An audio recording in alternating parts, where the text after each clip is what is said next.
ఉన్నది లేకుండా చేస్తే కనీసం అంతమంది అని అడుగుతారు. కాబట్టి కరెంట్ ఇచ్చే పరిస్థితులు కూడా లేకుండా 24 గంటల కరెంటును కూడా చివరికి నిర్ణయాలు మీరు చూస్తున్నారు. యూరియా బస్తాన్ని కూడా ఇవ్వలేని స్థితికి పోయింది ప్రభుత్వం. అంటే ఇంతకు మించిన ఫెయిల్యూర్ ప్రభుత్వం మనం గతంలో కూడా ఇప్పుడు చూడలేదు. పైగా దురదృష్టం ఏంటంటే కేసీఆర్ గారు చేసిన పరిపాలన ముందట ఈ పరిపాలన చూస్తే ప్రజలకి చాలా అసహ్యం వేసే పరిస్థితి వచ్చింది, కక్కొచ్చే పరిస్థితి వచ్చింది. ఒక ముఖ్యమంత్రిగా ఉంటాడని తెలిసి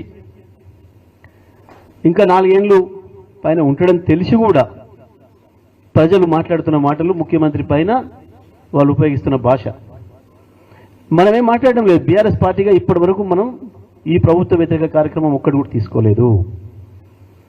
ఇంకా ప్రభుత్వాన్ని వాళ్ళు ఇచ్చిన హామీల మీద ప్రతిపక్షంగా నిలదీయడం ఇంకా ప్రారంభించలేదు. మనము కేవలం వీళ్ళు కొత్తగా సృష్టించి ప్రజలకు ఏదైతే ఇబ్బందులు తెస్తున్నారో, ప్రజల ఆస్తుల్ని కొల్లగొట్టే ప్రయత్నం చేస్తున్నారో లగచర్ల లాంటి సంఘటనలతోని, ఆ విషయాల్లో ప్రజలకు రక్షణ కొరకు మాత్రమే పోతున్నాం తప్ప ఇంకా మనం ప్రజలు మనకి ఇచ్చిన బాధ్యత ప్రతిపక్షంగా ఏదైతే ఉందో ఇంకా అసలు అది మొదలు పెట్టాల్సిందే ఉంది.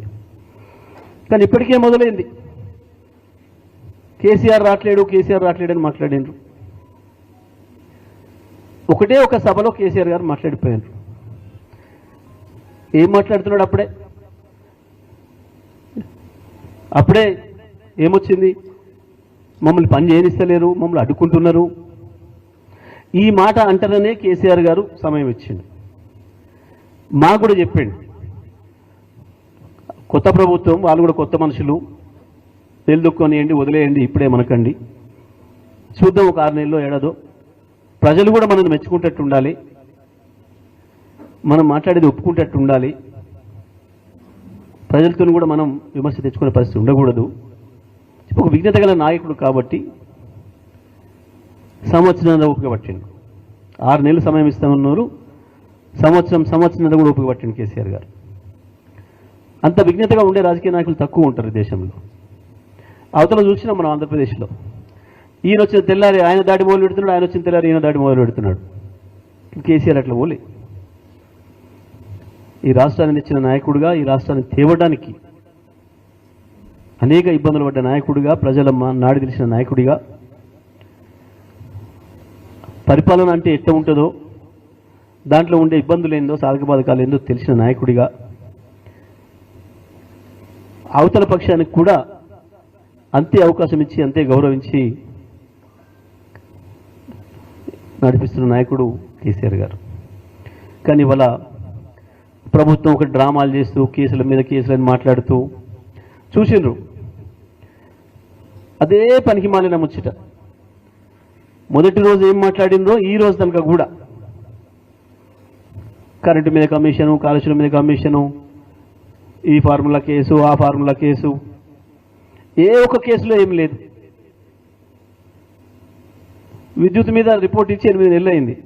మనిషిలు లోపల పెట్టుకోరు, దాన్ని బయటికి తెస్తలేరు. ఈడాడ పెడతాడు, చూస్తాడు అటెండర్ గిట్ట అని చెప్పి ఆయన లోపల పెట్టుకోరు, ఎవడు దొరకని ప్లేస్లో. కాళేశ్వరం నిన్న చూసి కోర్టు ఆపేసింది. ఈ రకంగా ప్రజల్ని పక్కదారి పట్టించడం కొరకు, టైం పాస్ చేయడం కొరకు చేస్తున్నారు. ఇంకోటి, ముఖ్యమంత్రి ఎక్కడికి పోయినా కేసీఆర్ లేనే లేడంటాడు, బీఆర్ఎస్ పార్టీ లేదని అంటాడు. కానీ ఈ సంవత్సరంన్నర 22 నెలల కాలంలో మనందరికంటే ఎక్కువ కేసీఆర్ని తలుచుకుంటుంది ముఖ్యమంత్రి. పొద్దున్నాగా తలుచుకుంటున్నాడు, తెలంగాణ తలుచుకుంటున్నాడు. ఏ ఉపన్యాసమైనా చూస్తే ఆఖరికి బడికి పోతే కూడా బడి పిల్లల ముందట ఏదో స్కూల్ లేని ఆడ రమ్మని వాళ్ళు పిలిస్తే ఆడికి పోయి కూడా పాపం ఆ పిల్లల ముందర కేటీఆర్ని తిట్టొచ్చు. కేటీఆర్ పేరు మాట్లాడకుండా అసలు నిద్రపట్టట్లేదు ఆయనకి. గదే తెలియజేస్తుంది కేసీఆర్ ఎక్కడ ఉన్నారు అని చెప్పడానికి ముఖ్యమంత్రి ఉదాహరణకి, వేరే వాళ్ళు ఎవరు కూడా అక్కర్లేదు వాస్తవాన్ని. మనం ఇవాళ మీరు అక్కడ గంత దూరం నుంచి, పెనపాక నుంచి దాదాపుగా 300 కిలోమీటర్ల పైన ఇక్కడికి వచ్చిండ్రు అని అంటేనే దాని అర్థం రాబోయేది కేసీఆర్ అని, బీఆర్ఎస్ పార్టీ అని, మళ్ళీ బీఆర్ఎస్ తోనే ఈ రాష్ట్ర భవిష్యత్తు ఉన్నది అని, రేవంత్కు చెప్పుతో కొట్టినట్టుగా సమాధానం చెప్పడానికి ఇంత దూరం వచ్చినందుకు మీకు అందరికీ కూడా ధన్యవాదాలు తెలియజేస్తూ, తప్పకుండా రాబోయే రోజుల్లో ఏ సమస్య వచ్చినా, ఏది వచ్చినా, ఏ ఎన్నికలు వచ్చినా, ఏ సందర్భం వచ్చినా కేసీఆర్ ఈ రాష్ట్రానికి శ్రీరామ రక్ష. ఒక్క రాష్ట్రానికే కాదు, మీకు ఇంకో విషయం కూడా చెప్పాలి.